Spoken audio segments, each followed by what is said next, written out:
Imagen de Dios, beautifully human.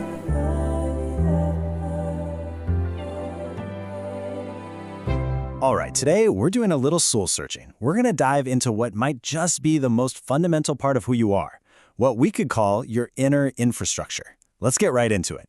So let's start with a question that I think probably hits home for a lot of us. Have you ever been there? Where on paper, everything is great. You've got the job, the family, the success, everything looks perfect.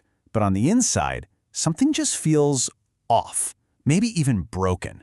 It's that feeling of being worn down or restless, even when everything around you seems to be going well. And that's because all those external things, the money, the skills, the praise, they can't actually fix what's going on internally. And this is so crucial. True fulfillment, that deep sense of peace, it doesn't come from what we accomplish or what we own. It comes from the condition of our inner world. I just love this analogy from a pastor. It really paints the perfect picture, doesn't it? You can have the most amazing, expensive car in the world, but if the infrastructure, the roads, the bridges, is all crumbling, well, that car isn't going to do you much good. In fact, driving it is just going to be a huge source of frustration. This right here, this is the core idea. Just like a city totally depends on its outer infrastructure, the power grid, the water systems, the roads to even function, we have an inner infrastructure. It's the hidden system of support that allows our life to run, hopefully, smoothly. So what do we call this inner system? We call it the soul. And Scripture talks about this from the very beginning, when God formed man from dust and breathed life into him, and he became a living soul. So think of your soul as your core operating system. Every single thing you experience, joy, peace, love, a sense of purpose, all of it has to pass through your soul first. And the health of that system, well, it makes all the difference. When your soul is healthy and thriving, daily life just seems to work better. It has a flow to it.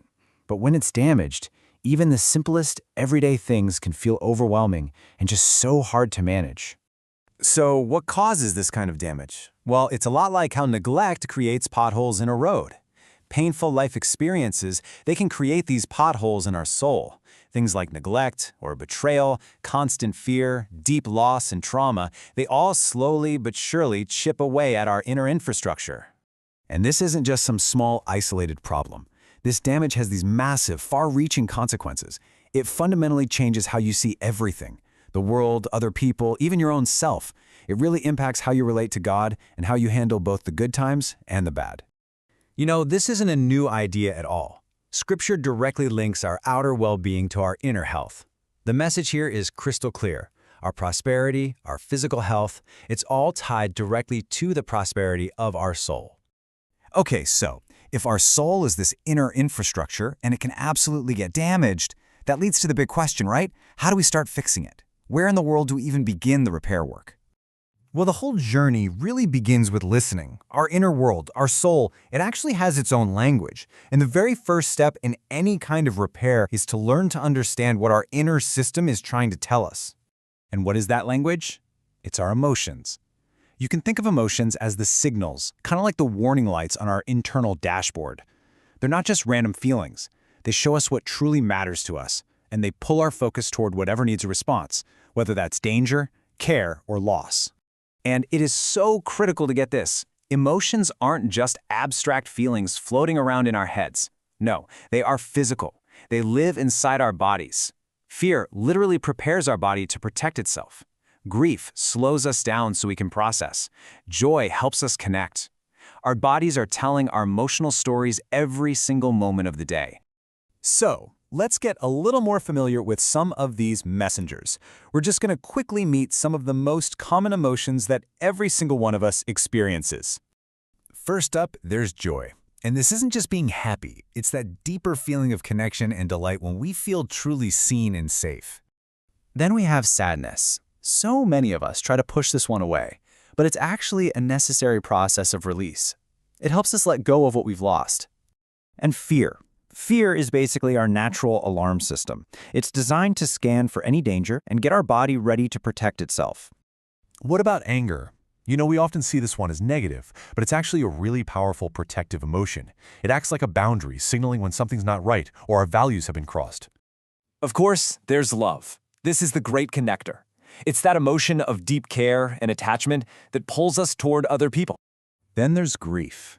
This is a much more complex and slow process. It's really how our soul navigates the landscape when we experience a profound and permanent loss. And finally, hope, that quiet anticipation of a good future, even when the present feels really difficult.